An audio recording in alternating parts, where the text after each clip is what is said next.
मेरे वालिद को कचहरी में पेश किया गया। तो मुझे याद है कि मैं और मेरी खाला गए थे, तो उनको इतना टॉर्चर किया गया था कि उनके मुंह पर काला कपड़ा डाला गया था, और जज ने उस वक्त मेरे ख्याल से वो भी कहा था कि आप लोग ऐसा कैसे कर सकते हो, ये एक इंसान है। तो उस वक्त मेरे वालिद ने कहा कि तुम लोगों ने बहुत ख्वारियाँ की है मेरे लिए।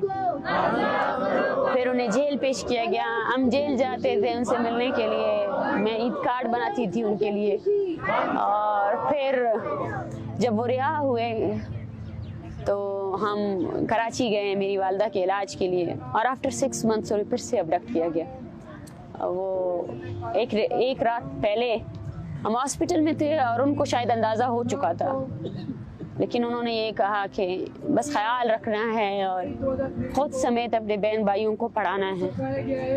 और जब मेरी वालदा आई, मेरी वालदा हॉस्पिटलाइज थी, उनका ऑपरेशन हुआ था, और मेरा भाई बहुत छोटा था उस वक्त। मेरे भाई के सामने उन्होंने मेरे वालिद को मारा ISM हॉस्पिटल, और फिर उसके बाद उसे उठा कर लेकर गए। फिर हमने तहरीक स्टार्ट की, सुप्रीम कोर्ट ऑफ पाकिस्तान में, सिंध हाई कोर्ट में केसेस चलाएं। और फिर एक दिन ऐसा आया कि हमें ये बताया गया कि कोई डेथ बॉडी मौसूल हुई है गडानी में, और वो मेरे वालिद की। तो वो दिन सबसे तकलीफ दह दिन था।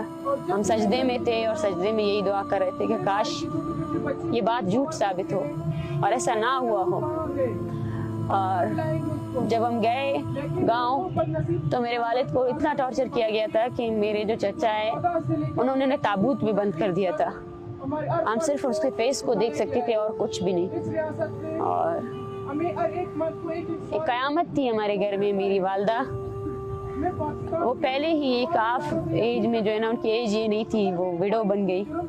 मेरा भाई वो सुन्न हो गया क्योंकि उसने हमेशा वो इस गिल्ट से कभी भी नहीं उतरा कि उसके सामने मेरे वालिद को उठा कर लेकर गए थे। हालांकि वो बच्चा था उस वक्त, 13 साल का 14 साल का बच्चा था। और जब मेरे वालिद को वो लोग मार रहे थे, उनके हाथ से घड़ी गिर गई थी, तो वो घड़ी भी उठाने मेरा भाई गया। वो आज भी हमारे पास है। उसके ऊपर जो स्क्रैच है वो हमें याद दिलाते हैं कि जब कुछ शख्स 5 मिनट में मेरे वालिद को इतना मार कर बेहोश करके ले जा सकते हैं, तो दौरान हिरासत उनके साथ क्या नहीं हुआ होगा, वो किस हालत में होंगे। उसके बाद हमारे कुछ लोग जब रिहा हुए तो उनमें से 2-3 ने हमें यही बताया कि उनको बहुत टॉर्चर किया गया था, और दौरान हिरासत वो तकरीबन 7 महीने तक हॉस्पिटलाइज भी थे। तो ये मेरी कहानी है, और ये मेरे ख्याल से बलूचिस्तान के हर घर की कहानी है। आपको हर घर में कोई बेटी ऐसे मिलेगी जिसके वालिद को उन्होंने डेथ बॉडी के तौर पर उनको दिया है।